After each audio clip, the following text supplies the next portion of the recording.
I'm going to try to tell you some things about how my life got shaped. And I'm not who you really think I am.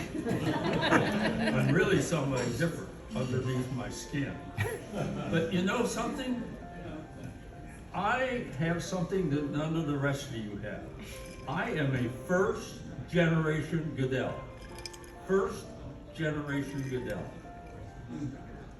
Now, how is that possible? Well, you see, I had an aunt named Martin, and they were very wealthy because he was the first lawyer for industry during the Depression. So my family didn't really know there was a depression on my father's side. But my mother's side, yeah, it was terrible for them, the farm side. But anyway, she got very religious.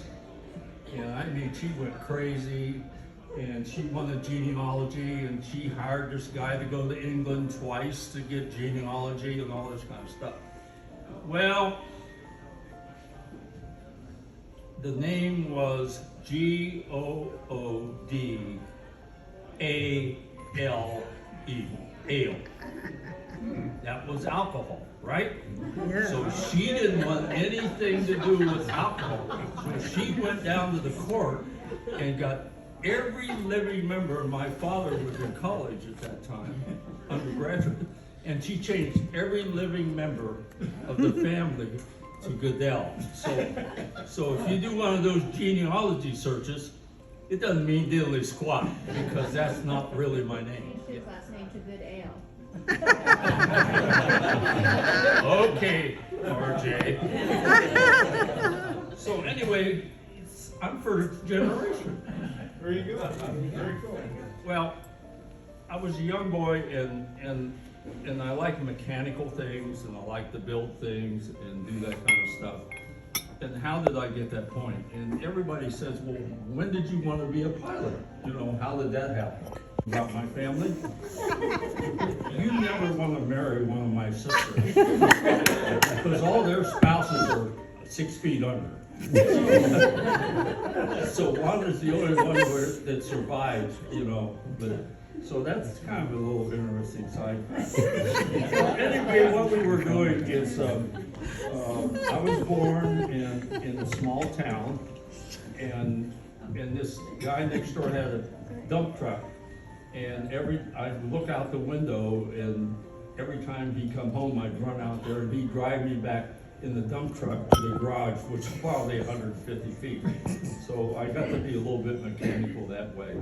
My father got fired from that job. He was a school teacher and a basketball coach, because one of the board of directors, education, saw him smoking in the living room, and they didn't believe in smoking. So they wouldn't renew his contract for the next year. So we went back to Columbus, Ohio, and we lived there for a year while he got his master's degree, which my aunt paid for.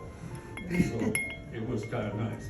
So if you go to Columbus, Ohio, there's this big park, there's a city square named Goodale, G-O-O-D-A-L-E, and there's a Goodale Parkway. Now there's a technicality to that.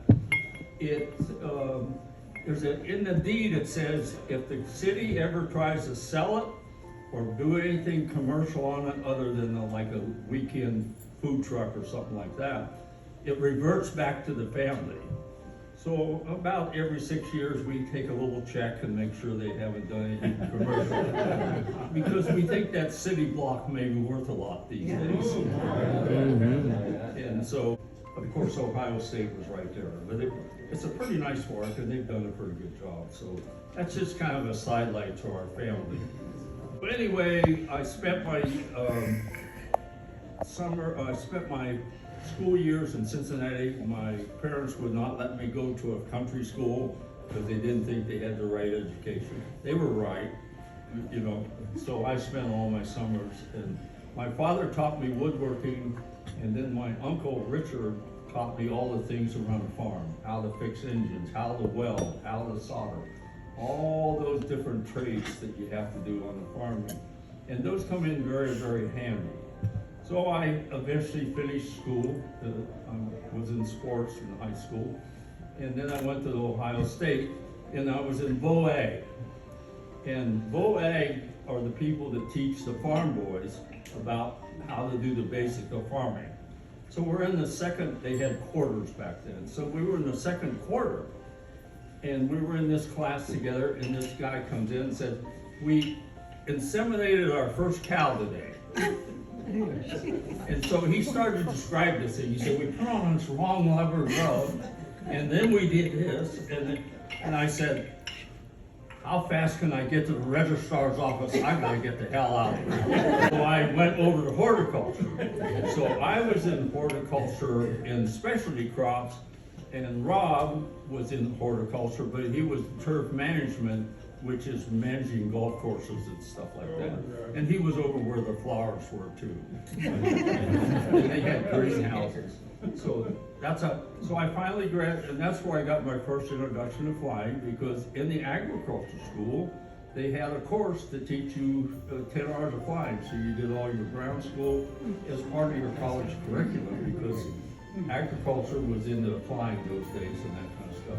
So I graduated from college, and like Karen said, so how did I want to be a pilot? Well, World War II was on, and I was 12 years old, and my uncle, Mose, was drafted, and my Richard wasn't drafted because he flunked the physical. They took him down to the physical thing, and we came back, and he's sitting in the couch in the living room. He said, I flunked the physical. I'm 4F, I can't go. So he didn't go in war. Anyway, so my Uncle Mose illegally took his wife to Montgomery, Alabama. They weren't allowed to have their wives there. So my father and my grandmother and I, Fitzann side, I didn't have a grandmother on my father's side. She got burned up in the fire. Anyway, so we went down there and picked up Aunt Martha, and he showed me the T6, and he was a mechanic, and he was tall and thin. And then he took me over to see the big B-29. I mean, the big B-29. And I said, ooh, that's really good. And then about 2 years after that, my Uncle Richard took me to Wright Pat for an air show. And they had P-51s and P-38s, and they had a B-17, and they had a B-24. But right then I decided I wanted to be a fighter pilot. And so at 15 years old, I had this dream that I wanted to fly fighters.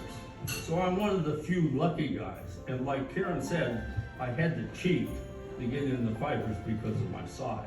I was too tall.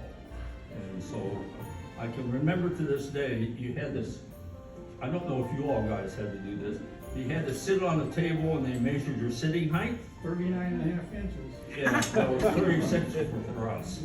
But in those days, because the fighters were smaller. Yeah. But anyway, so I'm sitting at a table and everybody's over 6 feet. I used to be 6'1.5". I shrunk like hell. So the first guy gets up there, he's about 6'4", and he said, where do you want to go? B-25s. Oh, it was T-33s or B-25s. Okay. So, and then the next guy, he was only 6'1", and my table mate lives in Renton these days, but he's a snowbird, so we don't see much of each other. But he's was only 6'1" or 6.5". Oh, by the way, the reason they set us by height is in those days you carried the parachute to and from the airplane. And so you changed students while the instructor stayed in the airplane. And they didn't want you to have to adjust the size of the parachutes. So they set you by a seating height so you wouldn't have to carry parachutes back in and out. And they would, quite often the engine, they would never shut it off when you changed students. This instructor just stayed in there. Well, anyway, they came to me and he said, you want to go to the B-25s? I said, absolutely not. And he said, you want to go to fighters, right? This is an airman, second class about.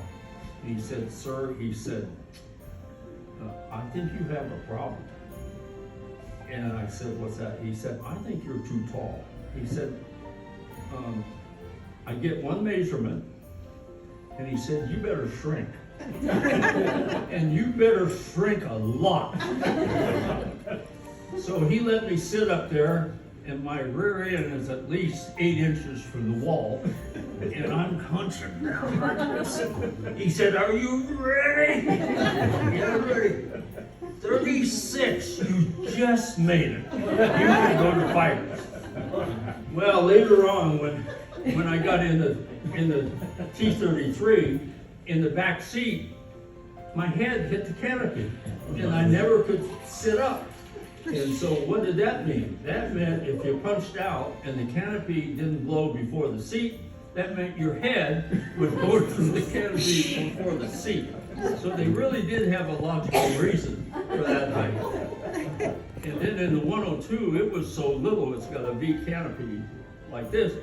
The head went like this, and when we went to William Tell, where you shoot live missiles down over the Gulf,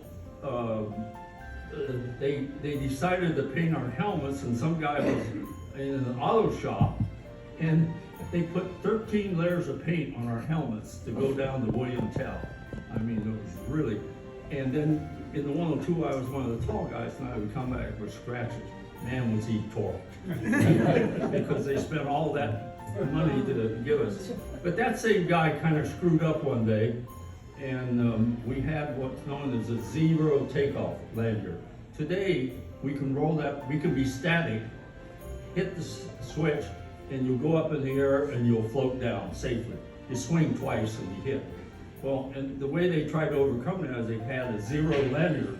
So when you bailed out below a certain altitude, everything happened and the chute would open right away. Well, this poor guy forgot, and we were flying out of Lockport in Ohio, and it's cold in the winter, and it is winter.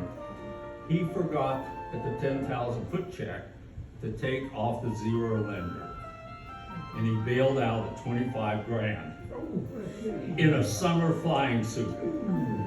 He about froze to death, and he landed about 50 miles from the airplane, someplace. You know, in that kind of a business, I know most of the people here that have flown haven't been in that kind of business. And guys, it truly is a whole different world about how those people think versus multi-engines. So anyway, the Air Force decided that they wanted me to do a ground job, and I told them to go shove it. And I got out, and then I had a commitment, and I had to come back in. They put me in the 130s, and I went through training, and then I spent 3 tours in Vietnam. I just want to tell you about one incident, maybe 2. One incident in Vietnam. It was on my 3rd tour. I was 3 days from going home, and I'm taking off out of this small dirt airfield. It was pretty long, it was 2,500 feet. Pretty big feet. Huh? That's a big one. Yeah. Actually, the truth is that there's a differentiation. In those days, they were 3,000 feet. And if you weren't specially qualified, you couldn't go into less than 3. I don't know whether it was the same for you, but it might have been the same for you, I don't know. But anyway, so I'm taking off, and there's a cloud deck. And then damn Army helicopter pilots would descend through the clouds. You know, they couldn't see diddly squid. Well, the airplane, all of a sudden the airplane jerked and a loud explosion. And I said, God, we've hit a helicopter. And because just 10 days before, there was an A model that a helicopter came out of the clouds and hit the airplane, and it was still sitting at Cam Run Bay waiting to be fixed. So I got the loadmaster, and I went out there, and I said, go look and see what's wrong. He said, your wing tank's on fire, and it's all blowing up. Metal's all over different ways. And I said, oh my. So we got over the ocean and sped it up and got the fire out. And then I report to, now I'm really mad. I am really mad once I get straightened out, because here I am, 3rd tour, 3 days from going home, and this horse manure happens, and it wasn't horse manure what I was saying. So I called the command post and told them, and they wanted a whole bunch of horse manure, and I said, I don't have time to talk to you, I'll call you later. So I just turned them off and went on, found a small Army airfield, ducked into it. They had about 3,500 feet, luxury. And so we got landed and went out there, and I got the ladder out, looked up in there, and here's this wing tank. And by the way, when you go into short fields, you know, I want to be as light as possible. So the wing tank is empty and it's got vapor in it, and it blows really good when small arms go through it. Well, we get down there and my mechanic says, and the crew says, "What are you gonna do?" And I get the ladder out and go and look at it. I said, "Okay, mechanic, go get me a sledgehammer." And I said, "The little master, go get me duct tape." And they said, "What are you gonna do?" I said, we're gonna go back to Cameron. I ain't staying here." And I said, so I got up there on this ladder and I beat the living tar out of all that sheet metal, and I finally got it back down. And then once I got it down, I showed the loadmaster and the crew chief how to put the tape on it. So we took off and we flew to Cameron, and that made it very instant. So I really didn't appreciate that for 3 days. But I will tell you one other thing about Vietnam. I actually had to take off at 10 knots under takeoff speed one day. It was a dirt runway. It was maybe 2,500, 3,000 feet, but it had rained and it had about 6 or 8 inches of mud.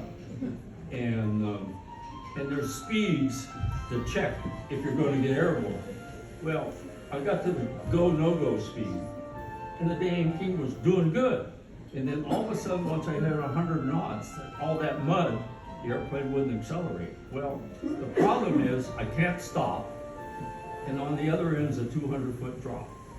So we get to the end of the runway and just jerked it into the air, and then was able to descend down into the valley and got in the ground effect for the trees. And it seemed like it took forever to get to flying speed. But we were actually flying on the ground effect of the trees to stay airborne. So finally, after, I would say 15 minutes, but it was probably 4 or 5, we were able to pull the gear up. Well, that was my Vietnam tour. Oh my God. And then I moved up, they took me back to the thing called TALC, Tactical Airlift Center. And that's during Vietnam. And the development commands were not developing things quickly. They were under the same routine. And one day, I'm home on leave, and I've got this job, and I come back, and this colonel calls me, and he said, "You're gonna do X because we fired everybody between you and me." Fired a major and a lieutenant colonel. But it was a temporary job, and I worked for this general named Donovan. And he was something. If Larry Jones was here, I'd let him tell you about General Donovan. So this guy is really a bad dude. So he takes over Forbes at Air Force Base, and they had 130s in it, and the wing was in bad shape. So he comes in there, and the first day he has every officer report to the theater at 9 o'clock on Saturday morning. Class A. And he walks on stage and he said, "I am Colonel Joe Donovan, and I run this GD place. Are there any questions?" Dismissed. Well, I was working for him and had a couple incidents. And one of the things he wanted to do was the rails in the airplane. You remember they had to take them in and out, and it's not such a chore. So we decided we wanted to make it better. So I was tagged to develop the rail system. Now, you always flew the old one because they hadn't been converted. You didn't fly them in the V model because we only converted to the Dash 4A rails for the E's and all the rest of the H's. So if you flew E's and H's, you flew with these rails, and they lasted for about 50 years. But that's where I learned some things from a mentor, and his name was Colonel Crowe. And so we had to sell this thing because nobody wanted to let us touch the airplane. So anyway, what we did is he took us to the Pentagon, and that's where I started to learn about, I'm a captain now, and about a middle grade captain. So this colonel takes me up there who had been in the Pentagon and knew his way around. let me tell you how bad it was. The per diem was so low that the colonel and the captain shared the same room in the motel. And so we went to our sponsoring officer, Sid King, who won the homes, got me wiped out. And I couldn't control with him, at least when I had the other incidents, I had some control. But anyway, he taught me how to sell a program. And he was a tremendous mentor, and we got up there, and then at night he said, here's how you gotta do this. And so he taught me how to sell a program in the bureaucracy. And we started out with the colonels. There goes my ears.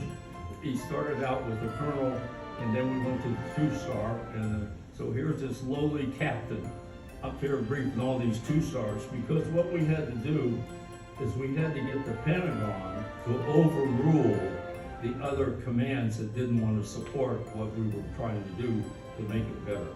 So if you remember when you flew the old ones, if you had vehicles, they had to remove the rails a lot of times, and it took a lot of time. So that's one of my lessons. I'm going to tell you one other one. That's 1528. I didn't check and see if you opened the magazine to the 1528. Was it? Karen, did you do that? Fold that one open? Yeah, it's standing up. Okay. Well, anyway, what happened was one day I'm in my office and Colonel Preller calls up. He said the general is tired of those rag cutters, and that was how they released chutes in those days. And it had a little squib in it, and they failed a lot. And so the drove chute is a little chute, 15 feet in diameter. It pulls the load out of the airplane when you do drops. Well, this one, because of fire, we needed to try to get into places like Quezon where they're shooting at you all the time. You can't afford to land, so you got to make a pass. And the way it really works is when you're going in there, at that time you had F4s, and what they would do is they strafe the sides beside you, and then you come through and get out of the way. Well, I get this call, and he said, the general wants to know how soon you can have a design. I said, tomorrow morning.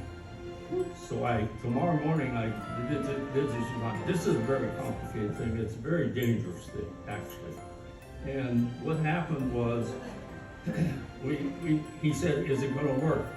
And I said, yes, it's gonna work. Yes, sir. I didn't say yes. I said, yes, sir, it'll work. He said, what's those little things right there? I said, those are squibs. Ain't gonna be no GD firecrackers on this thing. He said, go redesign it. I said, sir, I don't have to redesign it. I have a backup. So anyway, so he turns around, picks up the phone to the wing commander and says, we need this thing built. And when do you want to start? He said, this afternoon. About that time, I said, sir, I can't do that. This is the captain telling the general. I can't do that because you got me doing this thing for the 4-star and I can't do both. And he said, okay, we'll get another project officer to help me. Well, every time something went wrong, I get the phone call and I have to go down there. Sir, I don't know. I have to go look at it. Well, we get through this program and it was rush. And we actually went from design to deployed in Vietnam in less than 9 months. And normally it takes 2 years or 3 for something to be done. But anyway, we were scheduled to demonstrate it to the Secretary of the Air Force. And on Tuesday, the thing failed. And this had been about the 3rd failure. The first failure was a Murphy problem with, I didn't build it strong enough for the maintenance people, and they bent it. And the 3rd time, I translated the horizontal forces wrong into the vertical forces, and there was a weak point, and we never could discover it. And I gotta tell you something interesting. The way we tried to test it is the guy that was helping me. Go ahead, I'll be done.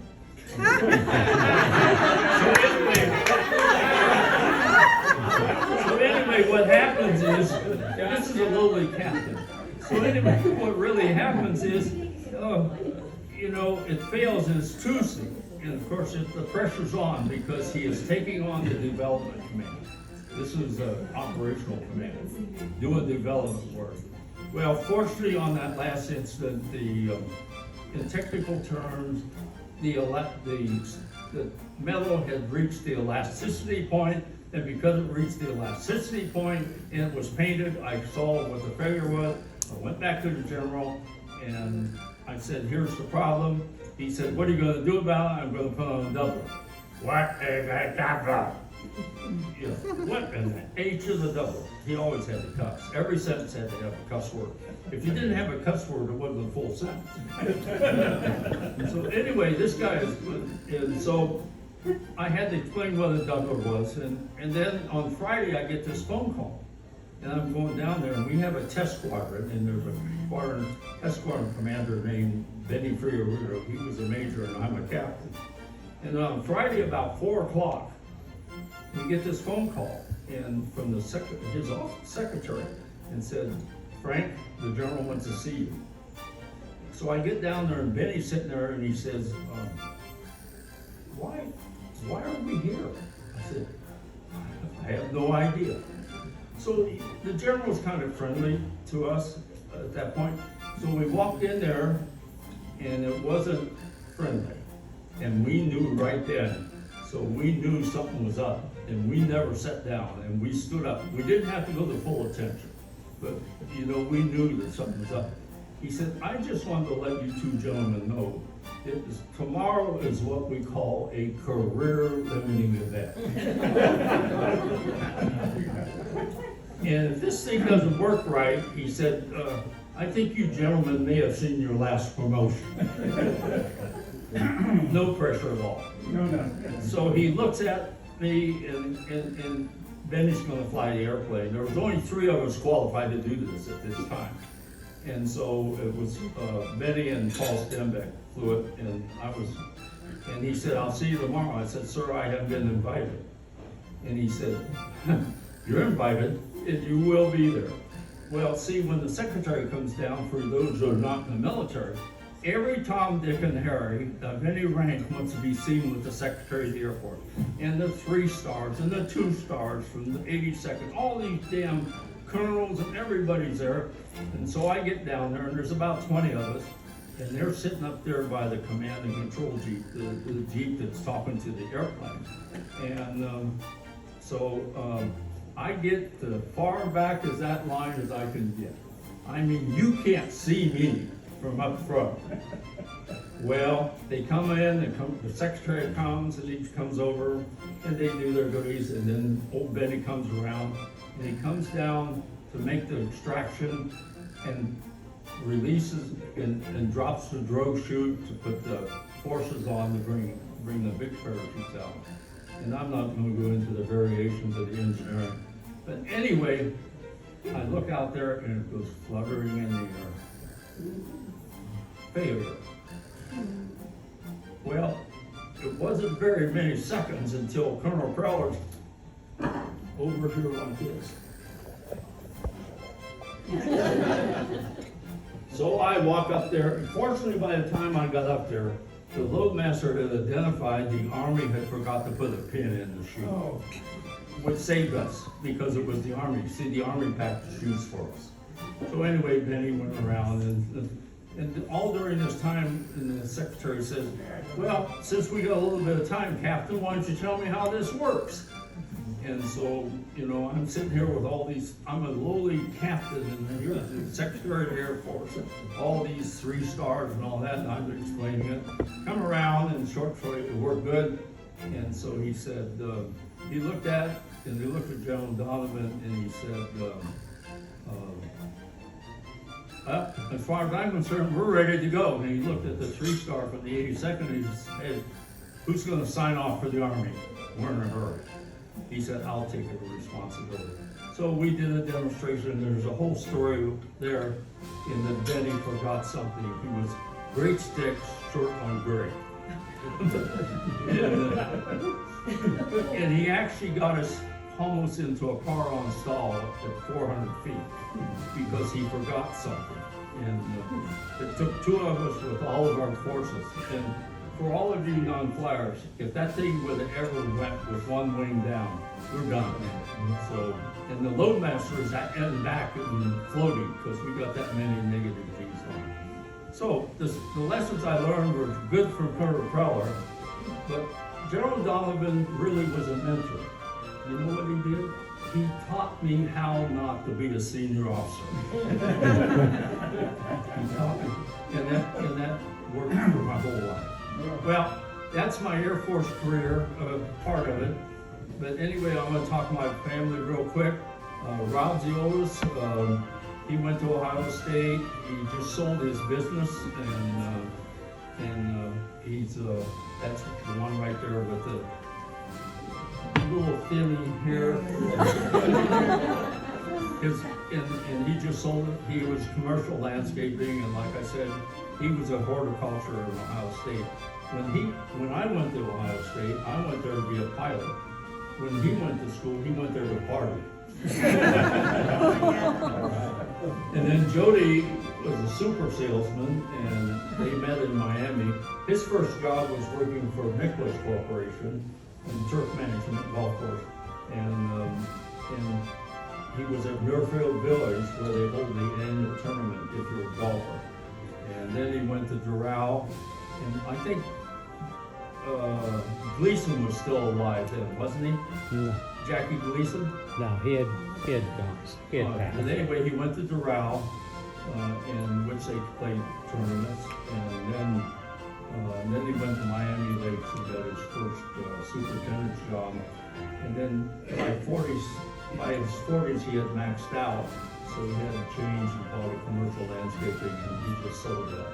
And Jody's a super salesman. She's now in real estate, and this is plug number one. So if you move to Florida, you're going to be near Palm Beach or Lauderdale, call Jody, and she'll take care of it. And they have 3 children. The oldest one, they have twins. John's the oldest. He came out first. 1 minute. And he was a special forces guy. He's going to make a lot of money eventually. And he does things like they had to deploy. He got moved from special forces to 82nd. He did such a good job.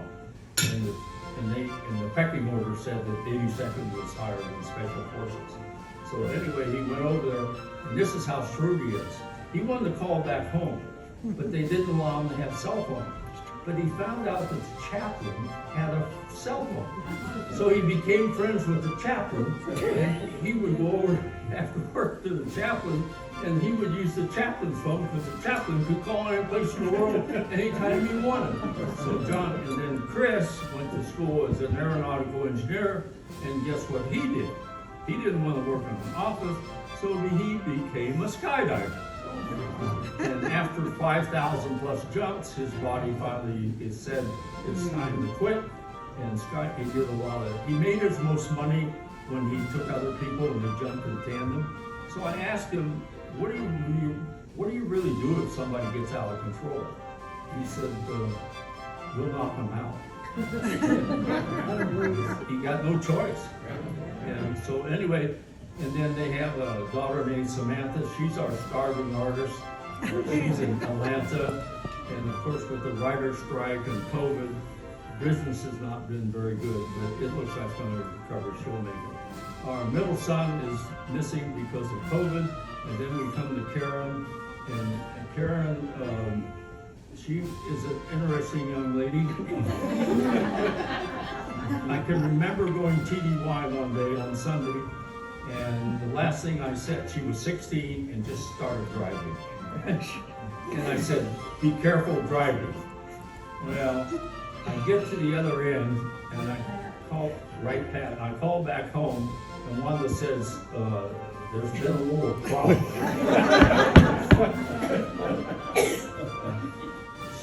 Your daughter ran the car into a guardrail. Well, is she okay? Yeah, she's okay.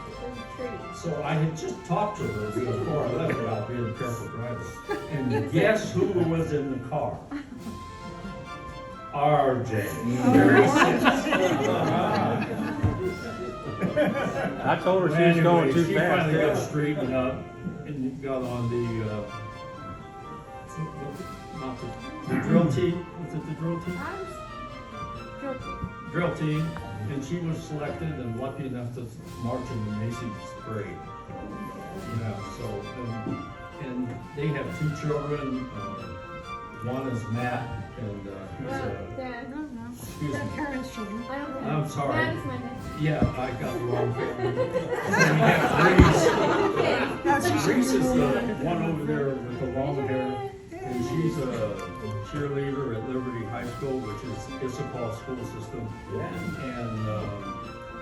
And Marissa is learning to do volleyball, and they won all 3 games today just before they came here.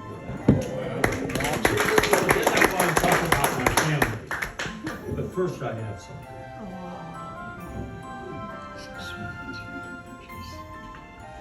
Is it something classified for Pentagon? Something important.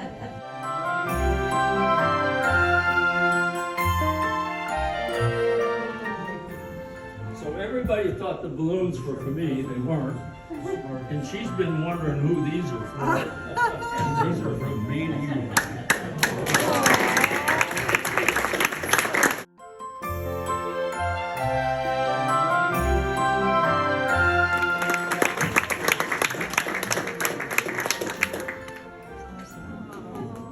I have a note for you, but here's your note.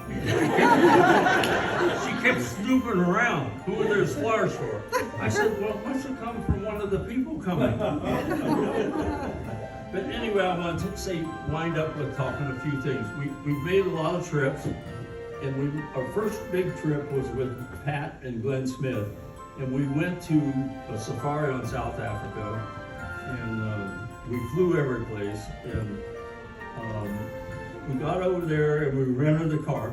By the way, it was we did a 747, and they leave out of about noonish out of Atlanta. So we overnighted, and then we got on the airplane, and then they immediately feed you and then put the shades down. So we decided to take, what did we take, Ambien? So we took Ambien to go to sleep. 2 hours later, I'm wide awake. So I go find them in the airplane, and they were wide awake. So we said, what are we gonna do? So we took another shot of Ambien. Within about 3 hours of each other. About 2 hours later, I'm awake. The damn stuff never worked. And when we got to Cape Town, it was so old-fashioned that they put ladders, portable staircases up to the 747. They didn't even have good places to get off. Yeah. So, and then we get to Cape Town, and we're early before we go on our safari. So we rent a car, and we're gonna go down to the end of Africa, right? We wanna go to see the end of Africa. So we get down there, and we're driving, and it's a wrong-way car, right? 3 times in my travels, you're on the wrong side of the road. Every single one of them, I banged up the left front wheel. Never bad enough to have to pay, but I misjudged that left side. I'm sitting on the right side. And believe me, if you ever do it, you'll want a lot of traffic when you're doing that because you can follow the traffic. So anyway, we were diddy-bopping down there. All of a sudden, there's this sign, penguins. And we said, ooh, penguins. Well, we gotta go see them. So we jerked off, and for some reason, we were ahead of them. And we go down there, and Wanda and I are down before they are. And I've got these new binoculars, and I'm trying to make them work, and I'm doing this and that. And old Pat walks up and she said, you know, if you turn them the other way, it works better.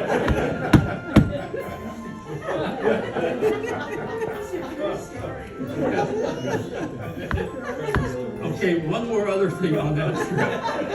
And so we get to the last camp, and it's in the swamps in Botswana. And we stayed in tents. Okay. The tents are up about 7 feet off the ground so the animals can come underneath. We had screens. The only part that was a tent was the roof was canvas. And this was called temporary. We had a full bathroom and all the doors and everything. It was no more a tent than garden, but it was considered temporary so it could be in the national park.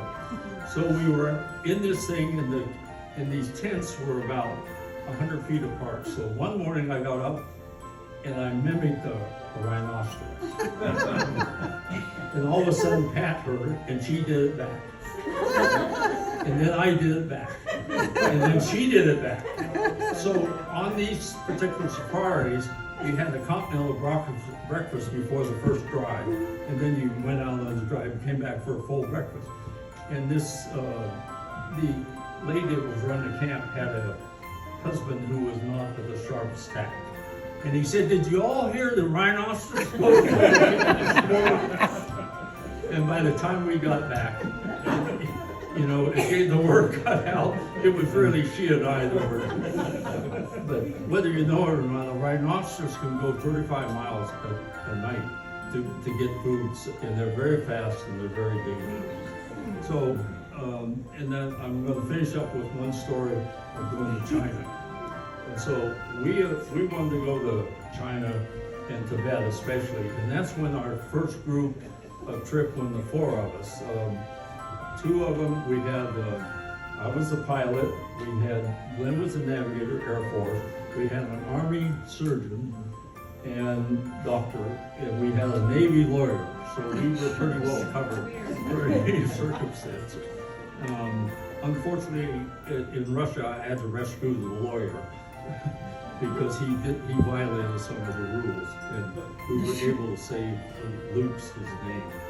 And so we're all going to meet up. We were very active travelers, and one of our friends got an unknown brain problem, and he's in not good shape. And so we're going to become passive, and we're going to go next month on our final trip, probably. And we're going to change from active to passive. We're going to the Holly Co-op, and we're going to sit in lawn chairs. We're going to drink mint juleps, and we're going to get a sunburn, and we're going to get fat, and we're going to do nothing.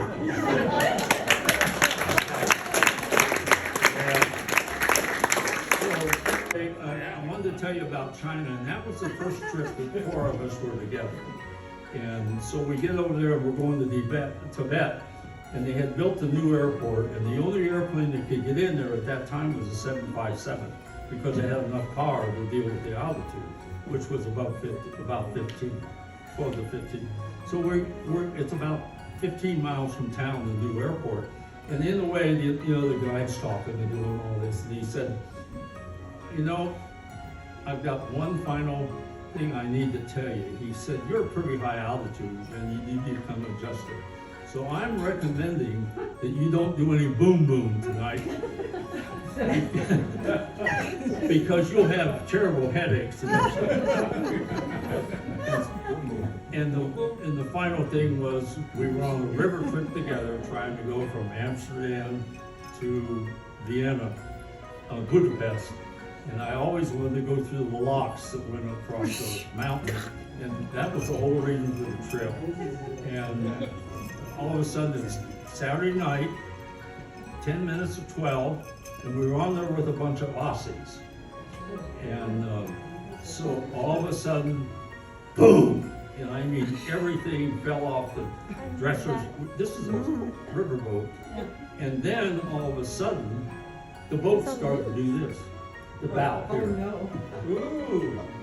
And what has happened is those locks are so big, the doors don't open like this. They go up and down. And it got caught. And fortunately, the lock operator saw what was happening, and they quickly, turns out there's an exit for water, and all the water got out, and nothing, and it went boom at the bottom. And they told everybody to evacuate. Well, they followed the directions, and they climbed out about 50 feet up on those slippery rails. Unfortunately, one of the men climbing fell all the way down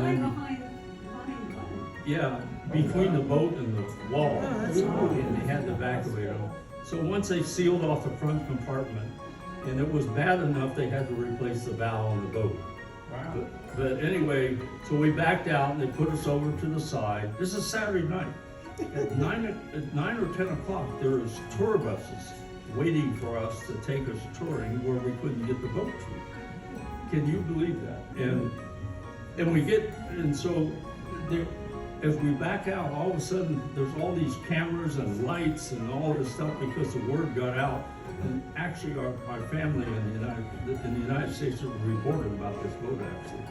So they told us that they called us in when we got back from the first day. Oh, they, as quick as they could, they sealed it off, backed the boat out and tied it up, you know, where they can do it. And it was safe, and so we stayed on the boat 2 more nights. So we came back the second day, and there was a big sheet over the name of the boat, so nobody could tell what boat had crashed. Well, but Wanda, she said, we gotta get out. I said, nah, we're on the bottom, there's no water, there's no hurry. So we got dressed and we went up and stood on the top deck and people like them. And so they got back on once we got back out and did that. Well, I gotta tell you about Luke. So they came in and offered us some compensation. As we're walking out, the Aussies got to Wanda and Pat and said, what are you wimpy Yanks doing? You know, it cost us more money to fly here than this cruise costs. He said, it's really expensive. And so somehow it got back and they got a muckety-muck come up the second day and we talked to us. It ended up, and it's what Luke's like to call, called a full cash refund. And he always, if you bought airfare through them, they gave us 100% refund for the trip, a discount on another trip, and if you bought your airfare for them, they paid that bill. So, but why wouldn't you as a travel company?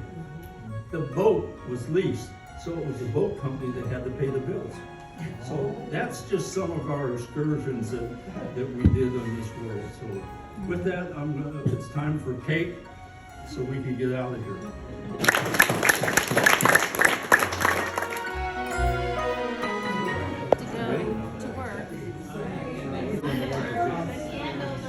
Happy birthday to you. Happy birthday.